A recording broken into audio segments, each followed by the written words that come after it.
This is Pat Soundbites Unplugged. Unplugged. The podcast where all the artists go to tell it as it is. Careers, music, tours, and more. And here's your host, the man that refuses to eat squid, Pat Calamari. Well, hello again, Pat Calamari here, and this is Pat Soundbites Unplugged. Today is Monday, November 25th, 2019. I hope you had a chance to listen last night to the Pat Show on WBXO, an awesome show. A lot of fun. And again, I hope you had a chance to listen. Always doing my best in keeping new music alive on the radio airways, mixed with great classics. That's what I do. You know, anyway, today, episode number 10. And following yesterday's theme, let's stay on that track, talking about young new artists. That's what excites me in the music world today. Whether it's rock, whether it's blues, it doesn't matter. Today you'll hear my chat with the amazing Allie Venable, which was recorded on October 29th to promote her show at the Iridium in New York City and her latest album, Texas Honey. Let me say, Allie is a young powerhouse from East Texas and has taken the world by storm. This incredible artist, who she notes her major influences, no surprises here, ZZ Top, Johnny Winter, Stevie Ray Vaughan, Jimi Hendrix, Eric Gale, Lance Lopez, Samantha Fish, Joe Bonamessa, Bonnie Raitt, just to name a few. There certainly must be something in the water in Texas when you think about the outstanding, fantastic, incredible legends that have popped out of Texas with regards to blues and rock and singing and songwriting and guitar playing and their tone of music. There's something there. Allie wrote her first album at the age of 15, The Glass Shoes. Her second album, Puppet Show, released in 2018, debuted at number 7 on the Billboard Blues charts. And now her third album, Texas Honey. Oh my God. This album, released in March of this year, ranked by Billboard as the number 2 blues album. Texas Honey, produced by Mike Zito. Now here's a guy you're going to hear more about from me, and not only as a great producer, but an awesome musician in his own right. I'm going to have an interview upcoming very soon with Mike, as he will be at Daryl's house in December. And Mike has produced many incredible blues albums. Of recent, Albert Castiglia, who I just spoke about and got to meet and see his last 2 killer albums. And Mike has his own label now. So he's in his own little league going on. He's insane.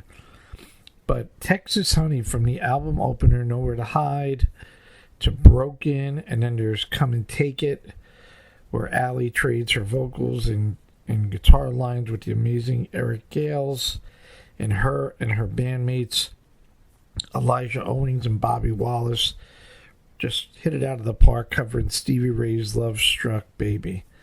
Again, as I mentioned yesterday, stuff like this really excites me to see the talent that's out there at this really young teenage age, and they're only going to get better. And here she's got album number 3, and it is just incredible. Go out and buy it and support this artist. She's getting ready to go tour Europe as we approach the end of 2019 and getting ready for 2020.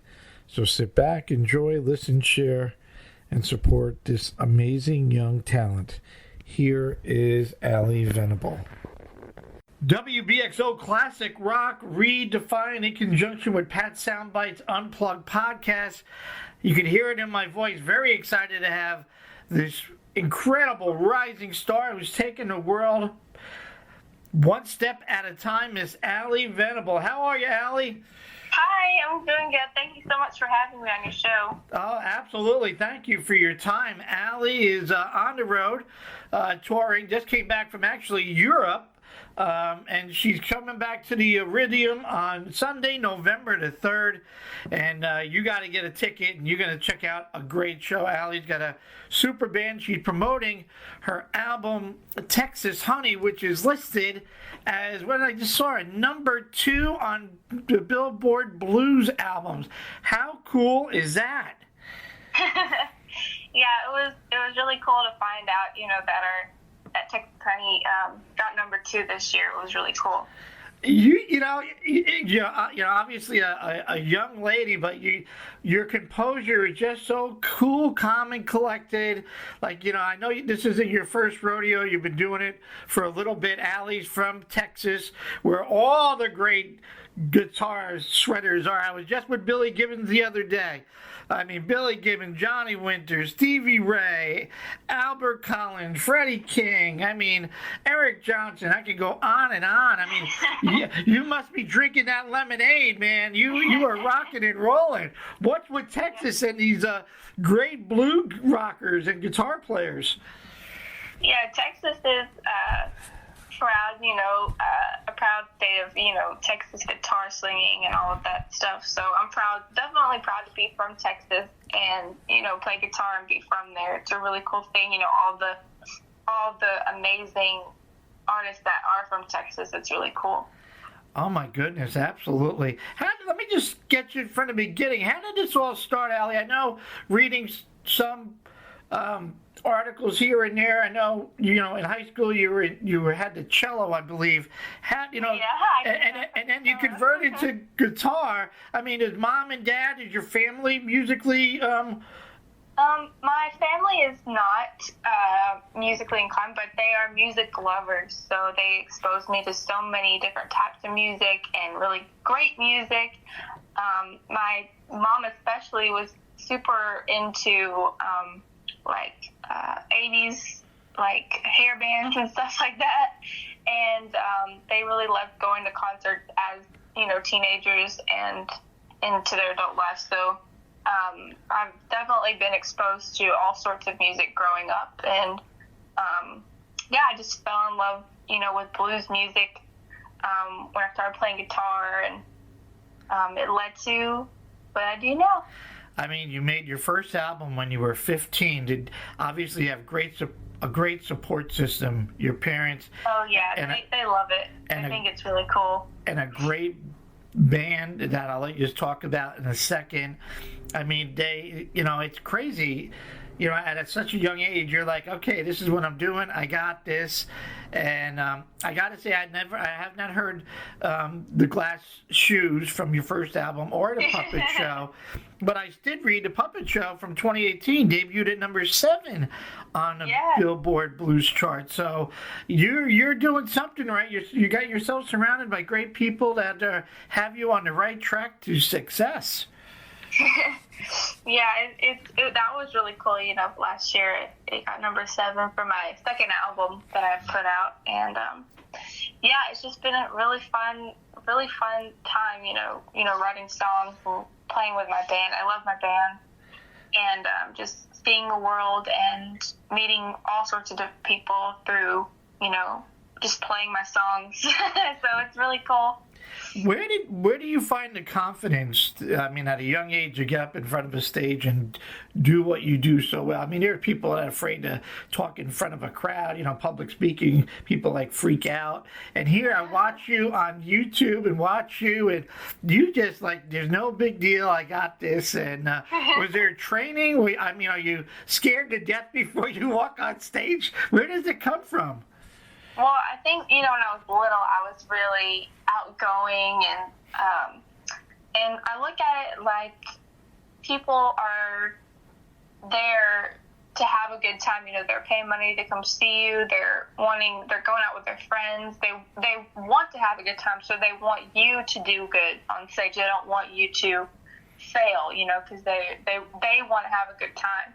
So I look at it, in that way, in that perspective. And I've never really gotten stage fright before. I don't get nervous because I really love playing and I love being on stage. That's my favorite part of being a musician is playing live. And so I think that's why I don't get like jitters or get scared or anything. Wow, man, that is awesome. Good for you. And it's, you know, when I talk to artists like yourself, they say, and I'm not a musician, but there's nothing better to watch the reaction of people singing your songs and your lyrics back. You know, your hair's got to stand going, oh, wow. I mean, this is crazy. Yeah, it's cool. You know, especially with Texas Honey, they'll sing like the Texas Honey part and stuff with me, and it's really cool, you know, to see people like listen to my songs that I've written for them and really enjoy it. That's just really cool. It's a really cool thing, you know, when you're on stage and everyone's looking at you and they're just like singing. It's really cool.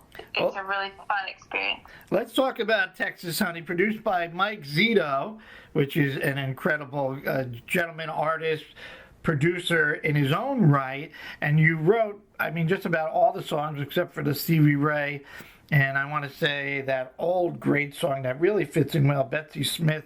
I mean, everybody has done a little their own take of Careless Love, which is great. But you, I mean, your songwriting, I mean, I don't know, you've been hanging out with Taylor Swift, a lot of romantic breakups, Nowhere to Hide, Broken, I'm Not Running After You, One-Sided Misunderstanding. I'm like, what's wrong with these guys? Come on. Yeah, you know, when I write songs, I try to write about what goes on in my life or, you know, something that can relate to other people. And I think, you know, to let them know it's okay to feel a certain way, and it's okay because we're all human and we all go through things. And so that's what I try to do when I write my songs, is just to write about what I feel and what goes on throughout my life. What's your favorite part of the songwriting process? Does it start with a lyric? Does it start with a guitar riff? I mean, I guess the favorite is hanging out with Mike Zito and seeing the final production come out, and you go, wow. Cool. Mike is really cool. It's always different when you write songs. You know, I never really have like a set way to write a song. I'll have like a idea that'll pop in my head, or like I'll just sing like a melody or something in my phone so I can keep it, or I have a journal that I write my ideas in, or if I think of a line that's really cool, I'll write it down. And I'm really big on titles. I love like finding a really good, or figuring out a really good title, and I'll just write a bunch of titles down and pick a title to like write from, or just stuff like that to build a song. And my favorite part about songwriting is finishing the song. Yeah, actually. Like seeing it's like brain candy. Like you create something out of nothing, and it's really cool. I mean, talking to artists, they say, you know, you get it in 5, you know, you wake up and you get this idea and you're down to the piano or the guitar and you write it and it's all done. And the ones that go on for a while, like you said, you just write a name or something in a journal or a diary, and then who would ever know that, you know, it pops into working into something. Yeah. You're, you know, 2014, 2015 East Texas Female Guitarist of the Year. I read somewhere Band of the Year. I mean, all these are wonderful and outstanding awards and recognition. I mean, no doubt. But how do you stay focused and not get lost in the hype? And how do you handle fame at such a young age? Well, I just like to have, you know, a good time just with my band, and I just want to keep looking at, you know, writing songs for people, and it's really cool to be recognized, especially in your hometown, you know. And that's a good feeling, too, when people really, your fans love what you're doing and love what you're writing. And I think that's what, you know, keeps me going and keeps me doing what I'm doing now. So. Can you go to the store without somebody going, Allie, come here, get a picture, sign an autograph? Kilgore, it's a small town, and so I do, like, see people all the time if I go to, like, Walmart or something, or if I'm, like, hanging out where I live. And sometimes like when I go into like music store, like when I went to Colorado, I was playing in Colorado, and there was like the owner of a music store, and they're like, "We know who you are." So that's cool. Sometimes it doesn't happen very often right now, but sometimes it'll happen, which is cool. Well, sweetheart, fasten your seatbelts, because you are on a great road of success. And for folks that don't know your name now, there's something here that you're definitely going to be known as one of the best female blues guitarists and vocalists. If you're not there already, you're doing a great job. Allie and her band will be returning. She played at the Iridium last year, returning November 3rd, Sunday. And you need to get your tickets. Allie, what would you say is the biggest storm you had weathered so far? Is it because people don't take you seriously because of your young age? Yeah, I think that might be it. And that, I'm a young woman, and I feel like that's my biggest, struggle in the music business. But my parents have instilled in me like a good work ethic, and since I've been really young, and I just kind of take that with me, whenever I'm setting goals or setting things for my band, to just work at it every day, so. What? Yeah, that would be my biggest struggle, I guess. Yeah, I would, you get on stage and people go, really? And then you start wailing and singing and they go, whoa, okay now. What excites you most about the blues and rock music scene today? A lot of young people are getting into this genre, and I think that's really cool. I see like a lot of kids, my age, I won't say kids, but like young adults, my age that are really, really good and have great, performances, and that are touring and in this genre. And I think that that's going to turn a lot of younger people to the genre. And I think that's what is exciting to me.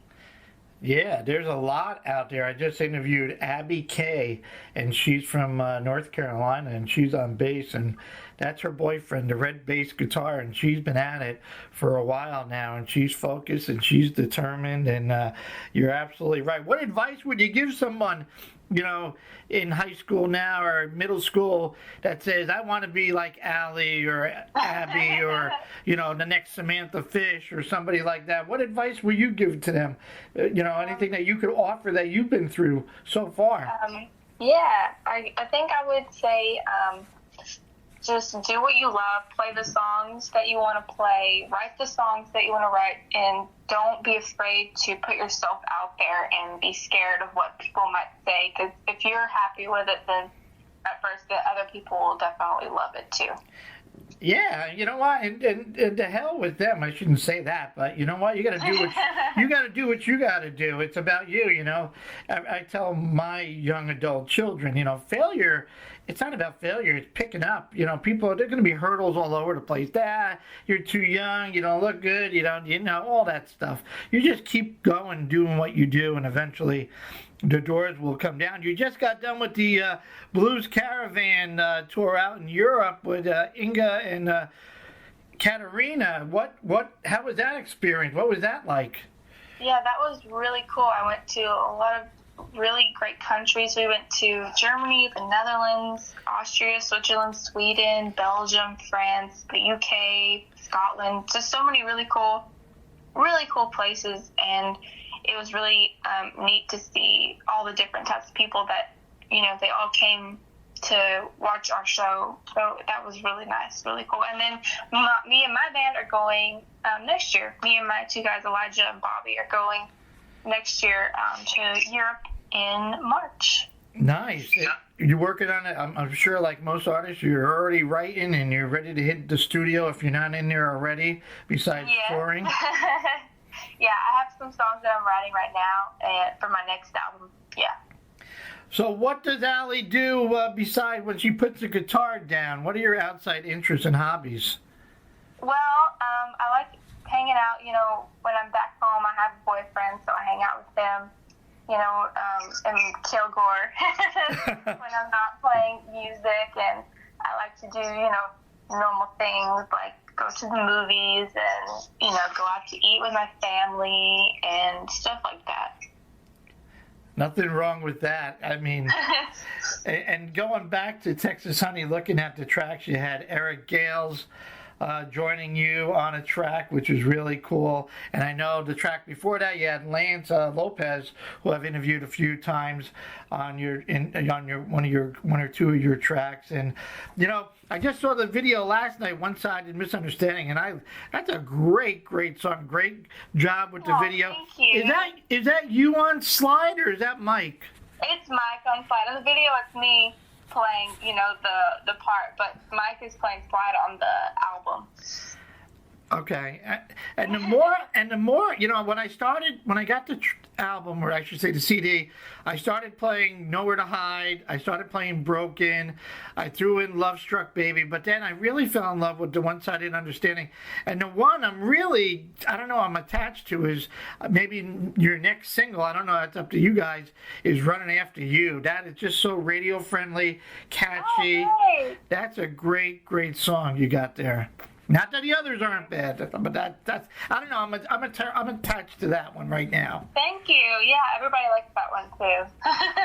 And you know, I watched some of your videos. You know, you're on there, the social media. You get it. You know, I watch everybody now. It's all a visual world. So if you got something out there, like you even did with Texas Honey, the song, you got to put a video out there anymore. Yeah, the video for Texas Honey. I really enjoyed doing that because I did the video. I wanted to do it in my hometown, so I did it in Kilgore, and I actually did it on my papa's land.